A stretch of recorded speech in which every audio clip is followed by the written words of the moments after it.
Now, I'd rather not say my name, but I'm a 37-year-old woman and a long-time listener from Surrey in England. I know that you like to do hiking and camping stories from time to time, and that a lot of videos are centered around outdoorsy themes like forests or national parks. Well, I've got my very own story for you, the story of how I developed xylophobia. And for those of you wondering what that is, let me explain. Xylophobia is the fear of forests and woodland, and more accurately, the irrational fear of the two. Interesting fact, xylo is the Greek word for wood, and the term xylophobia was initially coined to describe a fear of wooden objects, but over time it became a synonym for the much longer term arboreal-specific primary agoraphobia. I say that just to clarify that xylophobia is not, as a dear friend of mine once suggested, the irrational fear of xylophones, which I am in fact very fond of. But how be it, Surreyite, I hear you asking, that you wish to tell us a story of how you came to be possessed by such a crushing and debilitating fear? Well, my dear listeners, and Joel, there's actually quite an interesting answer to that. For the past year or so, I've been attending a bi-monthly therapy session with a highly accredited cognitive behavioral psychologist. The more cynically minded of us might argue that cognitive behavioral therapy is just a fancy name for talk therapy, and in a sense, they're right. But CBT extends to writing, making audio recordings, even sketching and painting, anything that has you confronting and exploring a subject in a way that changes your thoughts or behavior towards it. It's most commonly used among substance abuse and anger management patients, as it helps them identify potential triggers and unhealthy patterns of behavior. But CBT is also used to treat anxiety, depression, grief, and most pertinent to my story, post-traumatic stress disorder and complex phobias. My therapist and I focused almost exclusively on face-to-face therapy sessions for the first few months, as she wanted to get to grips with the issues that I faced before giving me what she lovingly referred to as homework. But then as time went by, she recommended that I undertake a long-form writing project, whereby I could describe the root cause of my trauma while exploring how I thought and felt about it. I knew that it'd take a while to get round to something like that, and my therapist herself said that it was normal to find the idea quite daunting. But then it occurred to me, if I actually got my arse into gear and completed the assignment, I could email the finished product over to your submissions over on the email, and one day, just maybe, I could hear that story of my life's most traumatic experience narrated in your own dulcet tones. But how be it, Surreyite, I hear you asking, that you're perfectly content to hear your own traumatic memories read back to you? Well, that's because the cognitive behavioral therapy kind of worked. I feel like I've taken ownership of my trauma. If I can tell my story, it gives me a sense of control over it, and since I happen to survive a situation that other young women weren't so lucky to walk or run away from, I feel as though it's a story with educational value too. And if just one young person can benefit from what I've got to say, either emotionally or physically, then I think it's worth for me to face my fears and actually write down my story so I can share it with others. But I'm sure by now you're thinking, bloody hell, woman, get to the bloomin' point, why don't you? Well, without further ado, this is my story. At the time, I was living with my parents in a little village called Abinger Common, which is a few miles down the road from Dorking. But back then, there were no gyms in Abinger, and unless you fancied running around in circles on the local secondary school's playing field, you had to run to the nearby forest trails to avoid feeling like a rat in a cage. And this is how I got into cross-country, or trail running, as I've increasingly heard it called, as a way of burning off work-related stress. I actually really hated cardio at first, but nothing kept me sane and slender like 3-mile trail runs twice or 3 times a week. I was honestly just too tired to be stressed, and flying through the woods with my little USB stick MP3 player sometimes made me feel more productive and centered than a whole week at my financial job in the city. It was like the ultimate antidepressant, and I quickly became very addicted to it. Then, like all addicts, I developed a rather particular routine. I'd run to the same routes, at the same times, on the same days, whatever the weather. I became a creature of habit, because if I didn't get my runs in, I'd have trouble getting to sleep that night.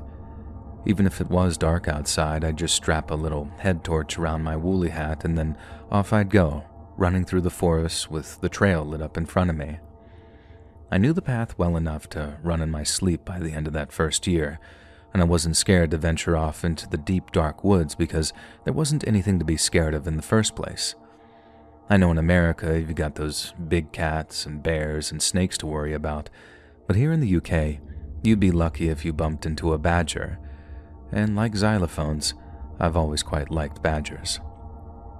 So, no, unless I was bedbound with illness, which only ever happened once while I was living with my parents, I'd run at set times on set days with very little variation. Even if it was pitch black out or raining sideways outside, I'd always get my run-ins because if it isn't raining, it isn't training. Nothing ever happened on any of those post-sunset winter trail runs, and I never ran any later than 8 p.m. in the summertime, but all the same, my mom was never a fan of it. She always used to tell me to be careful and to avoid anyone acting strangely or suspiciously when I was out on my own. That always made me picture some consciously creepy child snatcher type character sneaking from tree to tree in the darkness with a fiendish grin on their face. But when trouble did finally come, it came in broad daylight on a Sunday afternoon, and it didn't look anything like I imagined it would. So that Sunday, Mom was preparing to make a roast dinner with all the trimmings, and that meant that I had to get at least 4 miles in to justify consuming my body weight in honeyed parsnips and Yorkshire pudding.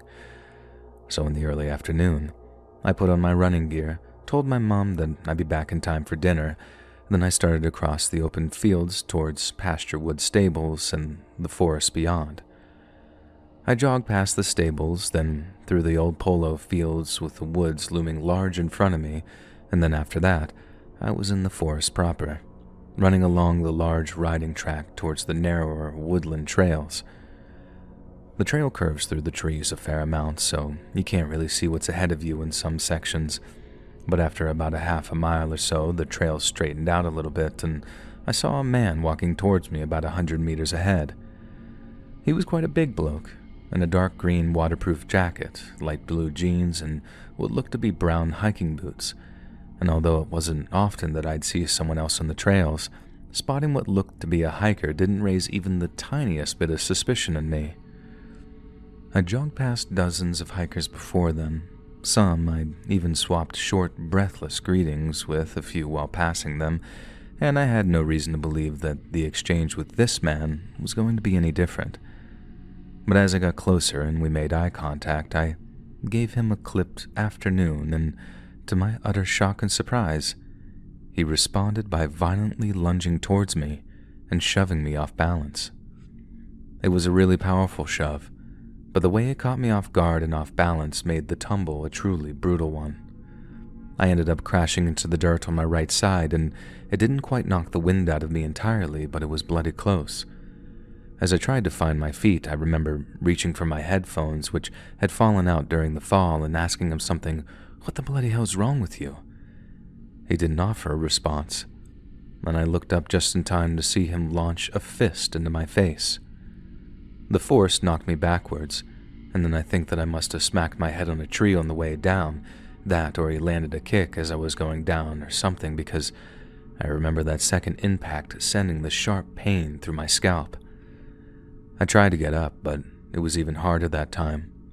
I expected another punch or kick, but instead, he wrapped an arm around my neck so that the crook of his elbow was at my throat. Then he started dragging me back towards the trail. I screamed for help, and that prompted him to clamp a hand over my mouth. But after I managed to get a grip of a finger or two between my teeth, I bit down, and it was his turn to let out a yelp of his own. I remember how hearing him in pain gave me a brief moment of satisfaction, but I mean brief, because the next thing I knew, his fist slammed into my cheek so hard that I could immediately taste the blood when I hit the ground again. Only that time, instead of trying to get up, the idea to play dead suddenly struck me. It was probably a silly thing to do now that I think about it. In that kind of situation, your number one priority is to put as much distance between yourself and your attacker as possible. Don't try to fight, not in a sustained fashion anyways. Attack to blind or disable, and then run like the clappers of hell. But as I'm sure you've gathered by now, my situation was a little bit different. Getting up and trying to run wasn't really an option anymore, and I knew a few more blows to the head like that and I'd probably be out cold or unable to stand entirely. So I suppose that I thought the best thing to do would be to throw him off a bit, trick him into a false sense of security, and then run like mad as soon as the opportunity arose. I thought he might start trying to drag me again, in which case I could burst into action at a moment's notice and take him by surprise. But for some reason, that's not what he chose to do. And after giving me a swift kick to the ribs and a few slaps, I couldn't fake being unconscious anymore. But then, another idea came to me. If I couldn't play dead, I could try playing dying instead. I started faking these wheezes, like I couldn't breathe or my throat had closed over or something. I made a massive song and dance out of it too, and the man kicked me again in the ribs, but that only inspired a much more convincing performance. Then after a few seconds of fake choking, I went quiet and tried to breathe as shallow and subtly as I could manage. I didn't dare open my eyes. I just lay there, listening and hoping my little performance had achieved something, and to my absolute amazement, it somehow had. I couldn't see him, but I heard him swearing over and over. He thought that he'd buggered up his little scheme by killing me, and he was panicking. The next thing I knew, I could hear him pacing back and forth, swearing under his breath, and then the sound of his footfalls got a little more distant, and I dared open one eye to see what he was doing. With his back to me, I watched him bend down, then raise himself up again, and when he turned, he was carrying this big, torso-sized rock back towards me, one so heavy he was really struggling with it. Right away I thought to myself, he's going to drop that thing on my head to finish me off. So I leapt up, and at that moment, I was running off into the forest, with my lungs burning and my head pounding. I'll never forget those next few minutes for as long as I live. My heart was beating so fast and hard that I could feel it in my temples, and every time my heart beat, these flashes of pain would split through my head like red-hot needles boring into my skull. My legs screamed at me to stop sprinting, and I could feel them starting to ache in ways that told me I couldn't run much longer. I was already tired from having to run all that way to start with, so suddenly going into a full sprint was pretty hellish on my legs. But then, all at the same time, my heart, my brain, every ounce of survival instinct I had in me, they were all screaming in this chorus of terror. Go, run, don't stop, he'll kill you. And that alone kept me running and pushing through the pain long after I've called it quits on the trail. I never even tried to look back. I was so scared that I'd accidentally run into a tree and knock myself out, and looking back on it, I'm very glad that I didn't end up as the most comically depressing murder victim in British criminal history. I focused everything I had on getting as far away from there as possible, as fast as possible. Not a single other thing in the world mattered. I don't think he got anywhere near me because by the time I stopped to look around, I couldn't see nor hear my attacker. I don't think he'd been the fittest of men. Perhaps that's why he'd opted to be an ambush predator. The only chance he had of catching a sprightly young thing like me, God was I sprightly back then, was to catch me unawares, trick us into putting down our guard before striking with brutal decisiveness. I've got to hold my hands up too. It was a very effective little plan that he had, and if it wasn't for my very high-stakes gamble paying off dramatically, I can honestly say that I wouldn't be around to type this. But I think the worst thing, far worse than any lacerated cheek, bruised rib, or graze on my scalp, was the fact that the guy was never caught. I can't safely reassure everyone that the bastard was caught, that he stood before a judge, and that he's now serving at Her Majesty's pleasure. I got home safe, called the police, and then gave all the necessary statements and descriptions, but sadly, Nothing ever came of it. The police were good as gold, they really were. They took the entire thing very seriously, and I believe they did everything they could to try and apprehend my attacker. But not every real-world crime has a TV ending, where the bad guy slips up, gives himself away, and is promptly brought to justice by a couple of hard-faced detectives. Most people are unlucky enough to have a happy ending to their stories, and some stories don't have any discernible ends at all. And I often think of that. If my attacker had been caught, that might have provided a comfort that I otherwise didn't get to experience, and that the enduring fear of forests and woodlands stems from the fear that I'll somehow run into him again and give him a chance to finish what he started. I suppose I'm trying to work towards the stage where my subconscious mind can accept the reality my conscious mind acknowledges, that the chances of me running into that guy again, even if I ran on that same trail, are so small that they'd make your mind boggle. I don't even live anywhere near Ebinger anymore, but there's still a primal, primitive part of me that thinks that if I go for a walk in the woods with my dog, that my attacker will be there, waiting for me, and that time, I won't be able to get away.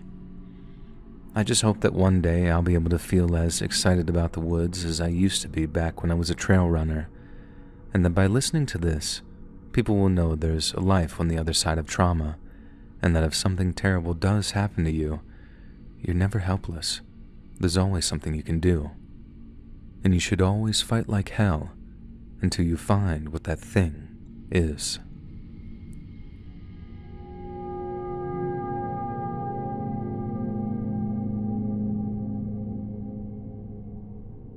My name is Maddie. I'm from Seattle, Washington, and although I've been subscribed to your channel for quite a while now, I'm not exactly what you'd call a regular listener. I'm a mom of two and I work a full-time job, so that doesn't exactly leave much time for watching YouTube videos. But every so often, I'll pick out a video of yours to listen to while I'm doing housework or preparing food, and last night it was your Missing 411 video from late January of this year. Not all of the stories in your videos give me the creeps. That's not meant to be a slight against you or anything like that, it's just the truth. But the first story in that Missing 411 video scared me so bad that I had to shut the video off altogether. It's not that the details of the story were too graphic, and it's not that any children were getting hurt, which I'm extra sensitive to these days for obvious reasons. It's that the story unlocked a long-forgotten memory, and I realized that many, many years ago now, the exact same thing had happened to me. Back in high school, I found myself drawn to cross-country running, or XC as we used to call it. I still enjoy running, it's very therapeutic, and it helped keep the baby weight off after my pregnancies. But back in high school, I was wild about it. I was like the least athletic athlete ever, and I sucked at almost every other sport. But somehow I just had this crazy stamina in me, and I could outrun almost any other girl when it came to longer distances. This did two things for me. Firstly, it gave me a huge self-esteem boost, which in turn meant that I got super into world athletics. Shout out to my high school hero, Mary Decker. But the other thing it did was open up the possibility of getting an athletic scholarship to the University of Washington. Mysteriously, my parents were then very supportive of my newfound love of cross-country, and considering I ended up getting a partial scholarship to Oregon State, they like to consider all those expensive running shoes to have been a good investment. Anyway, in my senior year of high school, I'm obviously trying to prioritize my studies over running, but I'm also absolutely gunning for at least that partial scholarship. That means I was training my butt off 4 days a week, which in turn meant that I was exhausted and very grouchy almost all the time. Then there was the stress of trying to balance both things, running and studying, and feeling like I was going to screw up both because I was just so gosh darn tired all the time. Basically, it wasn't a great time to be me, and someone who could relate was a girl we'll call Kayla, one of my cross-country teammates. Kayla and I were very similar in a lot of ways, mixed backgrounds, kind of shy and nerdy. But whereas I had this huge passion for running, she was just in it for the scholarship. That didn't mean that we didn't get along, though, and she was also a great teammate in just about every way you can imagine. But listening to that Missing 411 story reminded me of a time when, right in the middle of a race, she started acting very strange and very out of the ordinary. So, it was the second to last race of the year, so early May when it's really starting to warm up, and we were running a course around the Owaihi Lakes Trail, which is just on the other side of Mount Rainier from Seattle and Tacoma.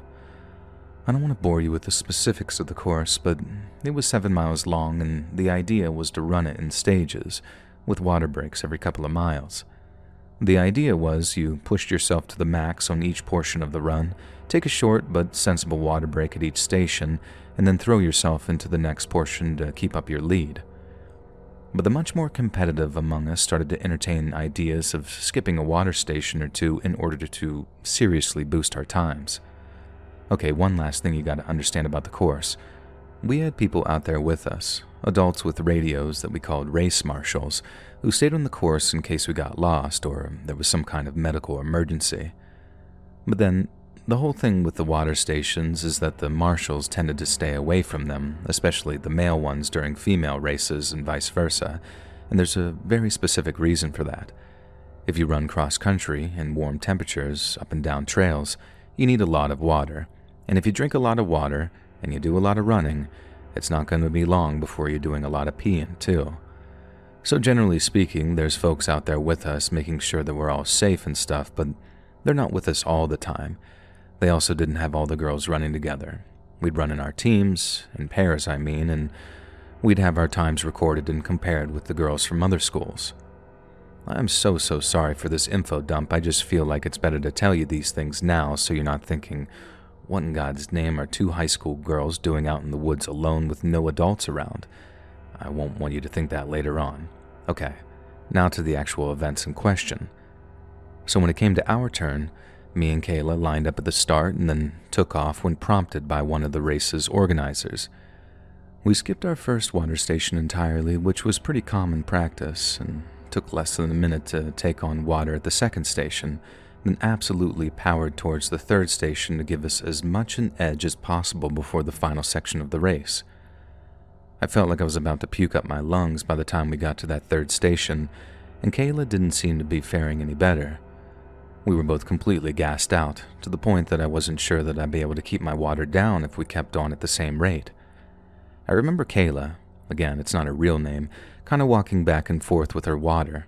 We were encouraged to stay limber to avoid injuries and muscle cramps, as I was doing the same when she suddenly stopped dead in her tracks. I didn't think too much of this right away, but when I suggested that we get going, I got no response. I said it again, like, Kayla, we should get going. But she didn't even turn to face me, let alone offer a response. I was about to say something else when she started to move again. She turned, walked toward a tree, and then set her water bottle down at the base of it. And then after that, she kicked off her running shoes and started to undress. I remember actually being kind of mad at her at first. This is a very important race, one of the most crucial ones of our whole lives, I thought, so it was most certainly not the time to be messing around like this. But then, when Kayla finished taking off her running clothes and began to take her underwear and socks off too, I stopped feeling mad and started to get very, very worried for her. I started asking her in a pretty clear voice, Kayla, are you okay? Can you hear me? But again, she just totally ignored me and just carried on undressing until she was wearing absolutely nothing at all.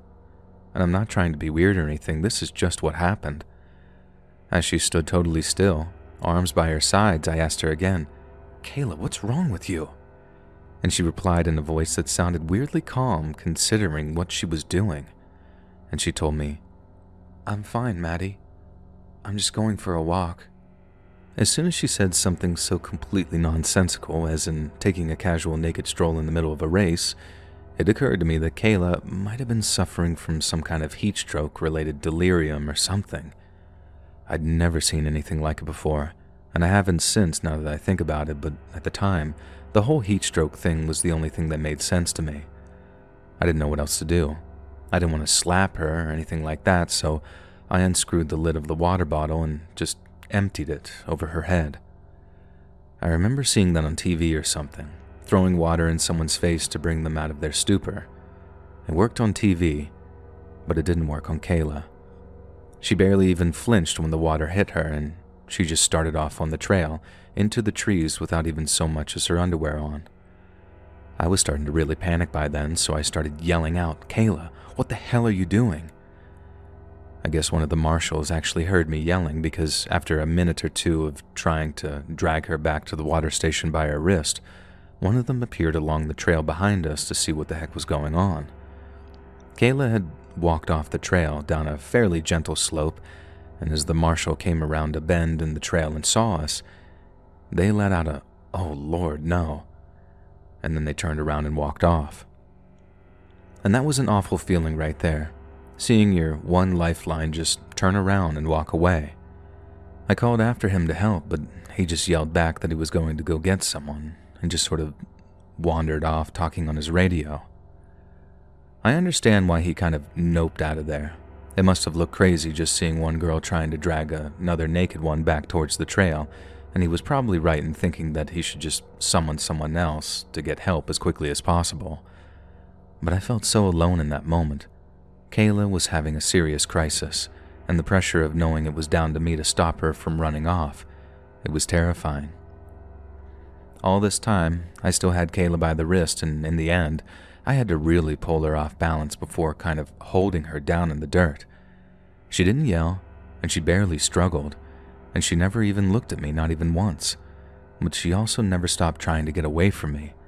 Not until I totally lost it and started shrieking out, "Kayla, please, just stop."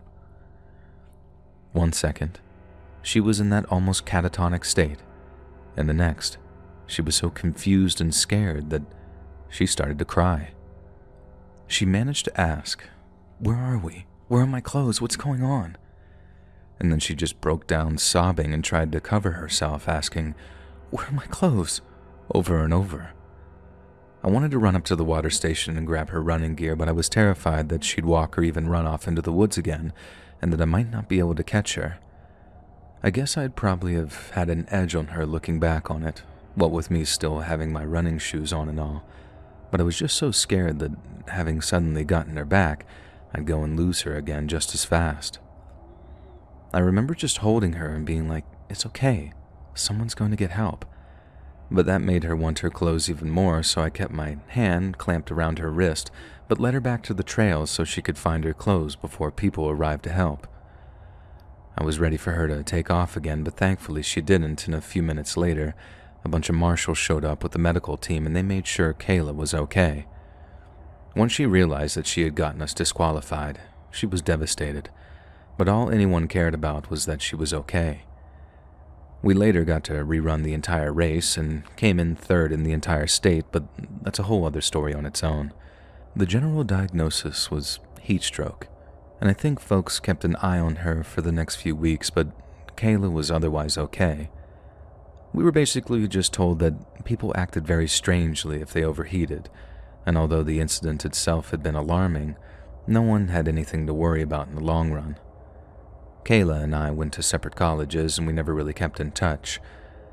I looked her up on Facebook a few times many years back, but I made no attempt to reach out.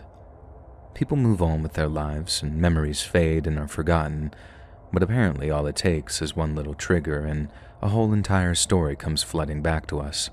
Or at least, that's what happened to me a few days ago. I listened to that story that you posted about Maureen Kelly in the Missing 411 video, and all I could really think about was what happened with Kayla during that race on the OY High Trail. I did my own reading on Maureen's disappearance, and I know all her friends said that they were sober when she stripped and walked off, but they didn't explicitly say that she was lucid either. She could have been just like Kayla, talking in that faraway voice, not really knowing where she was or what she was doing. Somehow, maybe Maureen overheated too, or some hidden stress coupled with sudden exertion caused her to enter what's known as a fugue state. Kayla always said that she had no memory of taking her clothes off. One minute she was at the water station, and the next she was wrestling with me in the dirt. It was like she'd passed out, but instead of simply collapsing, someone else had taken the wheel for a minute until whatever it was let go, or my yelling brought her back, I guess. I don't know what it was like when Maureen walked off into the woods, but the circumstances seemed alarmingly similar.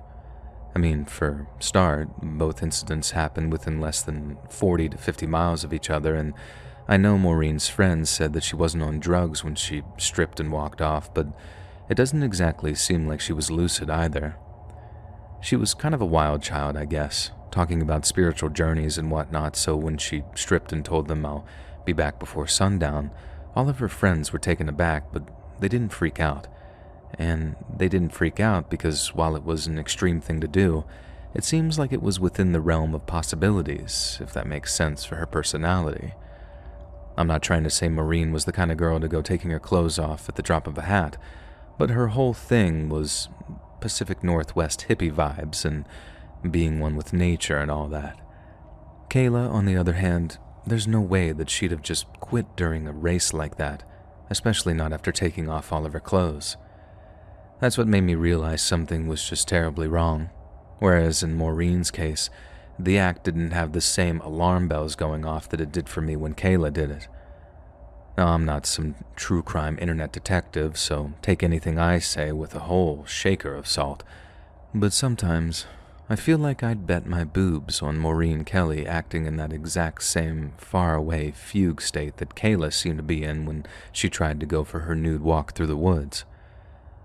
I actually thought reading up on the whole thing would ease my mind in some way, but hearing that Maureen was never found, either dead or alive, that made the whole thing even worse. I know I'm not the first person to ask, how can a person just vanish like that? In fact, I know for a fact that there's a whole science dedicated to figuring out those exact kinds of mysteries. But it makes me really wonder to myself sometimes if Kayla had been alone, or if I hadn't managed to stop her somehow. Just what in the world would have happened to her out there in the woods? Would she have been found a few hours later, scared and confused, having woken up just like she did when I yelled at her? Or would she have just disappeared like Maureen Kelly did, in a way that makes no sense whatsoever to even the most experienced search and rescue people? It sounds messed up, but at this point I kinda just hope what happened to both girls was just some tragic but otherwise entirely explainable medical event.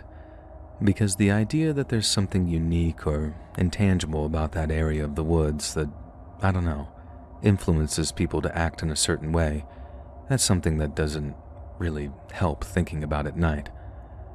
I know it doesn't seem possible, and I've heard some absolutely unhinged theories suggested by a bunch of online weirdos, but I've also heard some not-so-crazy ones too.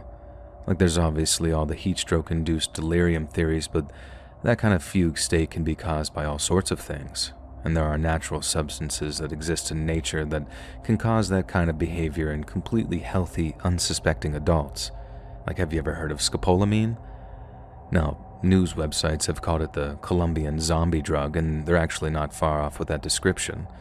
Scammers dosing tourists with it and then walking them to the ATMs and emptying their bank accounts armed with nothing but a please and a thank you.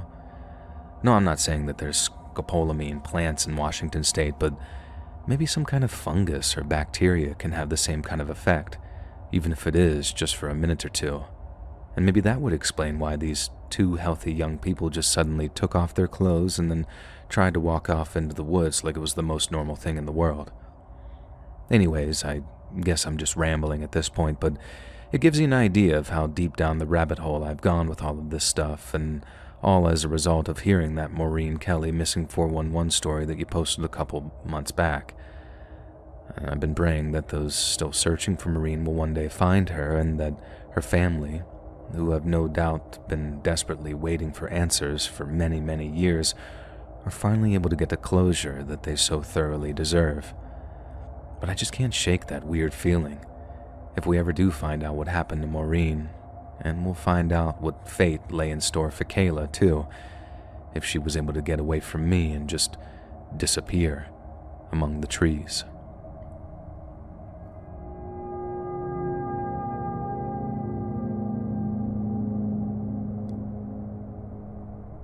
Although this might not be your conventional scary story, it sure as hell was the most unsettling, otherworldly thing that's ever happened to me, and I think some of your viewers and listeners will get a kick out of it. So, I used to do a lot of trail running near the Au Sable River in northern Michigan. Some of my favorite routes were right in the middle of the Huron National Forest and passed near some pretty good fishing and swimming spots too. I used to load up my pickup truck, drive a few miles upriver, and then run in a big old loop until I got back to my truck feeling like I'd lost a few pounds in sweat alone. Both sides of the trail are shrouded by tall white and red pines, occasionally birches and the like. It's very scenic, very lovely, but it gets hot as hell in the early July afternoon, and some days I'd much rather been tubing down the river than sweating my butt off on the trails. Some sections of the trail are pretty close to nearby highways, so typically you could either hear a distant radio or music playing from a passing car or truck. But then on one day in early July, like I said, I heard something which sounded like classic rock music coming through the trees. I used to run without headphones if I was trail running, because it's not the kind of place that you want to lose your situational awareness. And as I was running, I could hear the sound getting closer and closer, like I was about to see some ATV or bike off-roaders coming along the trail at any moment. Within the span of 30 seconds, it felt like the sound had gone from being very distant to sounding like it was almost on top of me. But bizarrely, even though the sound was so loud I couldn't see its source. It must have been easily within 30 feet of me, just off to the left in the forest, and it should have been obvious, but it wasn't. The sound got a little louder 1 second, and it went from sounding like a cross between tinny heavy metal music or a high-pitched engine to sounding like a great buzzing of tiny wings. And then I saw it. It was perhaps 5 feet from me, and the second I laid eyes on it, it appeared as a big, shapeless shadow floating through the trees. They were little flies, thousands of them, all buzzing in unison in this big cloud that moved like it was one ethereal body. Their buzzing sounded like it was in differing octaves of the same note, definitely not classic rock music, but still eerily mesmerizing. But then, the cloud of tiny buzzing insects suddenly and unexpectedly veered towards me. I tried to back up, but the cloud moved surprisingly fast, and before I could turn and really sprint to get away, I felt and heard the cloud of flies envelop me. I was expecting to feel them biting or stinging me, and I started to scream and wave my arms in a pointless flailing attempt to keep them off of me.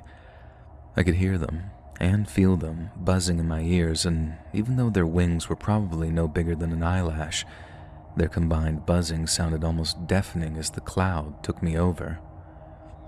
I could feel my skin crawling, not from sheer fright or disgust, but because there were literally things buzzing and crawling all over me for a moment, and it made that moment feel like an eternity.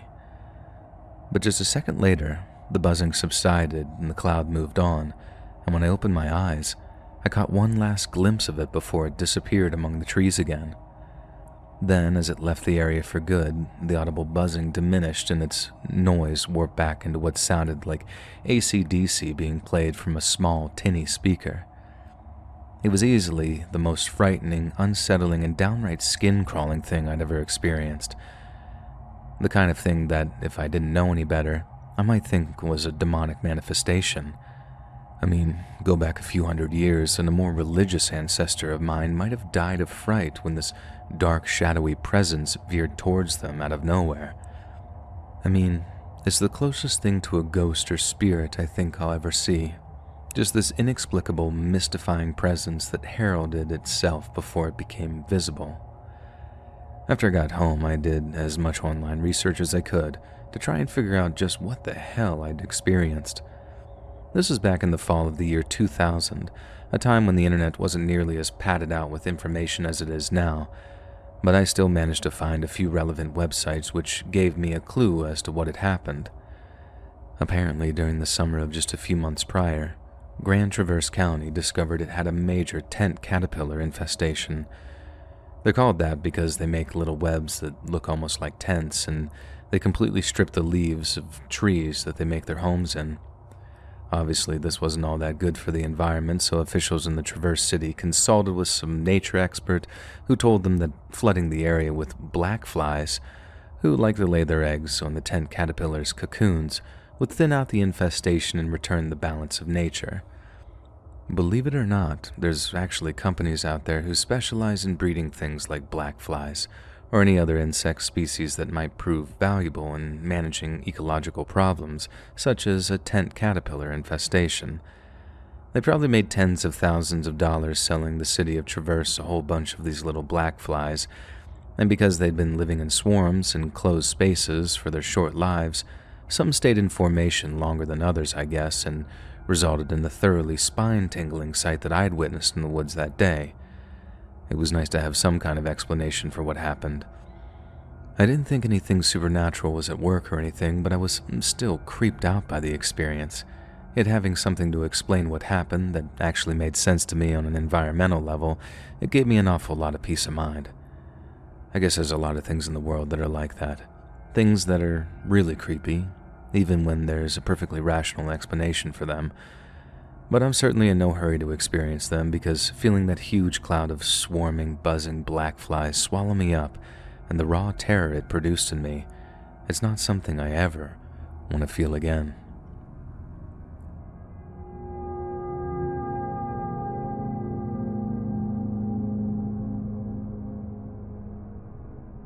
I was really into trail running back when I lived out in the sticks, and I used to frequent this walking trail that followed a river around the edge of this big patch of forest.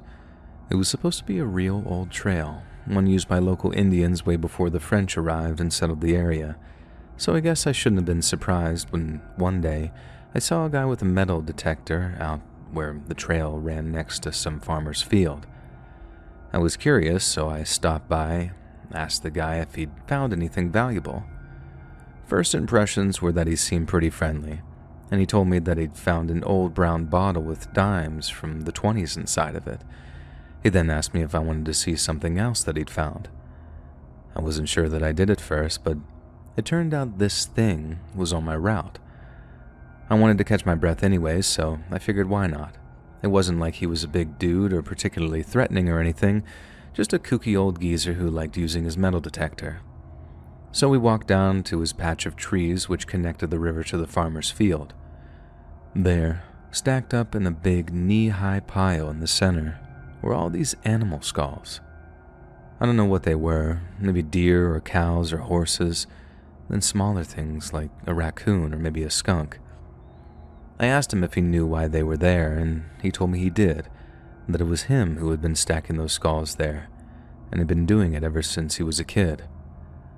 I asked him how he came to find so many animal skulls, and he said that every so often, he and his pa would find the head of an animal just lying there on their land, but they never, ever found the bodies. Obviously, that's pretty goddamn creepy, right? And I asked him if he thought it was a cougar or a bear or something, dismembering the animals, then carrying their lifeless carcasses for snacking at a later date, I guess. And the guy said no, that they only ever found the heads. No carcasses, no desiccated limbs, only ever the heads of whatever animal had been killed the night before, or 2 nights before, or whenever it was killed before he and his pa had found it. I remember letting out a kind of chuckle because I was pretty sure that this guy was just trying to give me the creeps for fun, and he was doing a damn good job of it too. But he was serious, deadly serious, and he wasn't done either.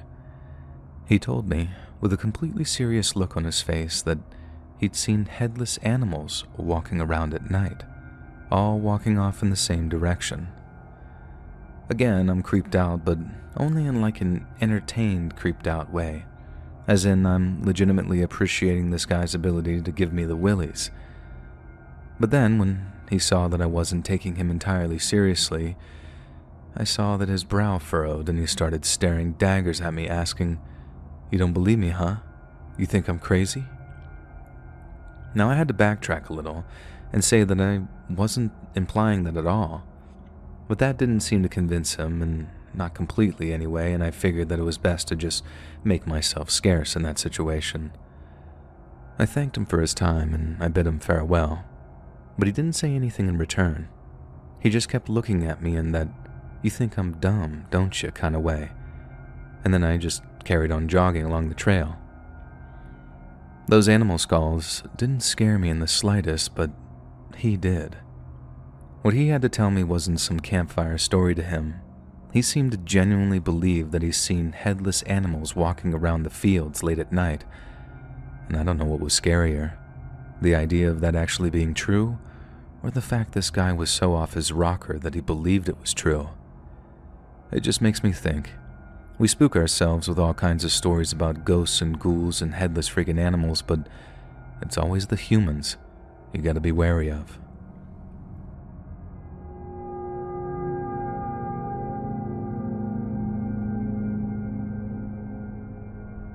I've been walking and running on forest trails for most of my adult life, and here are some of the weirdest, creepiest, and most frightening things I've experienced on those trails. One day I went trail running on a rainy, foggy day. There were no other cars and I didn't see any other people up there, but I was around 5 miles up the trail, which is about 8 kilometers for you find people across the pond. There's a part where the trail is really steep and you kind of slow down and stoop low to avoid this really low-hanging branch, so you can't really see what's on the other side. But then, I pass under the branch, stand up, and suddenly, I'm face to face with a raccoon head sitting on top of a big rock, deliberately placed facing the trail. It looked fresh, too. The blood hadn't finished drying and its eyes had been gouged out. It still looked like a fresh wound.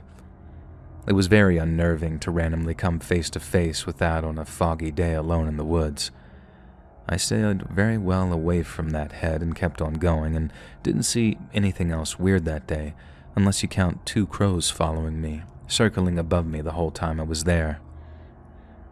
The second thing happened when I was running a new trail that I'd never been to before. I was having a lovely time until I came to a long, straight section of the trail, and I can see up ahead are 2 trees that look like they've been propped together to create an incomplete archway over the trail, and on the tip of each tree was a deer skull, placed so that if you walked in the center of the trail, they were both looking down at you as you passed them. Seeing this obviously set off some alarm bells, but I just kept running. But you can bet that I stayed ready to pull out my can of bear mace from my little fanny pack. Moments after I passed that archway with the skulls, I started getting chills all over and I felt like I was being watched.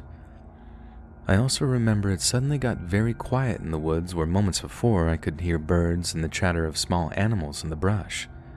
Anyone who is an experienced outdoorsman can tell you that sudden silence in the woods is not a good sign. Generally means there's a predator of some kind nearby.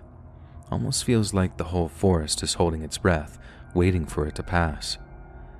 I only made it like 20 feet past the archway before that bad feeling in my gut convinced me to turn around and leave. I felt like I was being stalked or watched the whole time I was going down the trail until I got closer to the parking lot. I didn't see a thing though. To this day I have no idea what that was all about, but I'm glad I listened to my gut and turned around.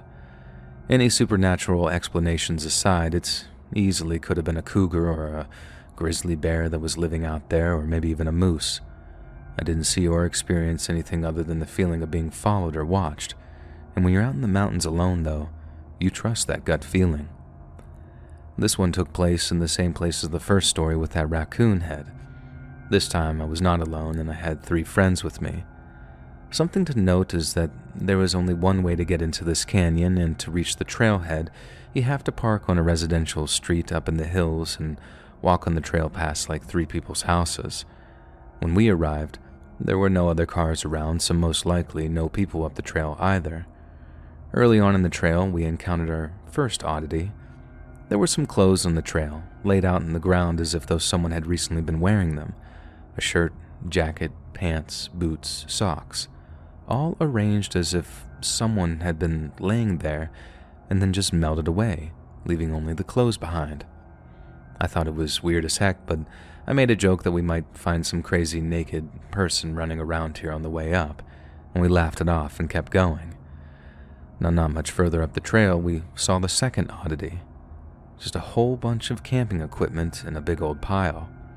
I'm talking big hiking backpacks, tent bags, sleeping bags. All of this gear looked brand new, never used. There was enough gear for like 10 people, and there was no one around. I thought that was weird, but we kept going. Well, we saw a couple more similarly big piles of gear stashed in a clear view along the trail, but again, no one at all around. Further up the trail, we had probably gone 3-ish miles or 4.8 kilometers at this point, and we encountered yet another large pile of gear, but this time it was right in the center of the trail for some reason. I remember there were a few backpacks sitting next to each other, and they were just full, bursting with something. I wanted to look. I really did. But none of us wanted to touch the bags or open them up. It gave us all kind of a weird feeling. I remember there was a handful of leather coats strewn about that area too for some reason. At this point, my friends and I are getting a little uneasy about all of this because none of this made any sense, and it'd be quite an undertaking to bring all of this camping gear up to this trail. It's not an easy trail, and it was enough gear that it would take probably 20 to 30 plus people to bring it all in one go. We decided not to touch anything and just kept going. I remember a very distinct moment when something changed. I led the group and climbed up a boulder to continue on the trail, and what do I see up ahead? Yet another big pile of equipment laid out in the middle of the trail. Suddenly at that moment it got quiet, and as you know, that's never a good sign out in nature. Nothing changed other than that, but this feeling of dread came over me suddenly, and my intuition was telling me to get the hell out of there. And so I turned around and said, "Executive decision, we're leaving." No one argued. My friends had picked up the same vibe as I had. It was kind of a tense hike, but we didn't see anything other than the stuff that was still there or anyone the whole way down. When we arrived at the car, I called the nearest ranger station and told them what we saw, and I never heard back from them. And I have no explanation for any of this. But ultimately, what was weird to me is that they brought all this stuff up there and just left it in plain view of the trail, and then they were just gone. The last couple of piles we saw in the middle of the trail gave off a distinct "it's a trap" vibe for some reason, and we didn't see or hear another person up there. And where did they go? Why did they bring all that stuff up there and vanish? Why did they leave all their stuff behind? And what the hell did they have in those backpacks?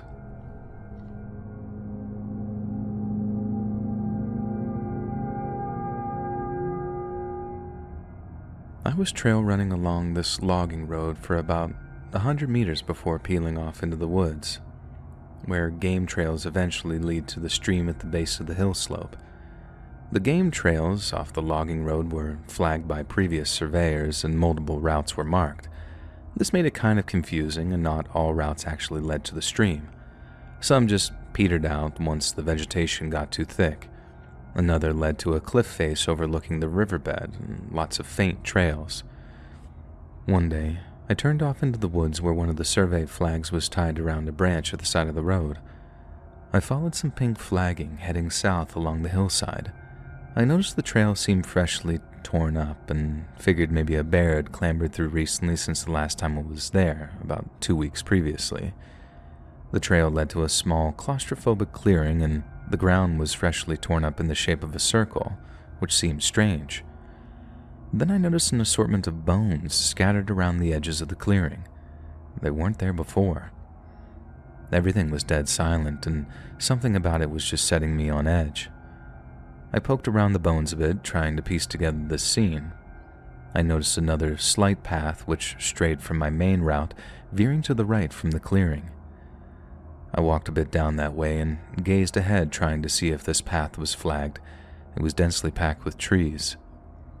A subtle movement caught the corner of my eye ahead and to the right as I walked. I turned my head to look past the trees and saw the silhouette of a large shelter maybe about 50 to 75 feet from the clearing. It was surrounded by what looked to be jugs and bones.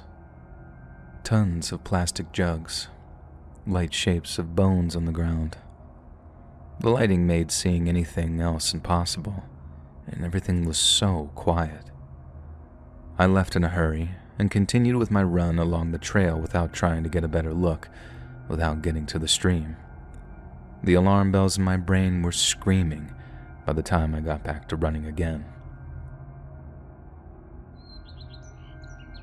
Hey friends, thanks for listening. Click that notification bell to be alerted of all future narrations. I release new videos every Monday and Thursday at 7 p.m. EST, and there are super fun live streams on Sundays and Wednesday nights. If you got a story, be sure to submit them to my subreddit, r/LetsReadOfficial, and maybe even hear your story featured on the next video. And if you want to support me even more, go grab early access to all future narrations and bonus content over on Patreon, or click that big join button over here on YouTube to become a member and get some extra perks offered for the channel. And check out the Let's Read podcast, where you can hear all of these stories and big compilations located anywhere you listen to podcasts. Links in the description below. Thanks so much, friends. And remember to buy my merch.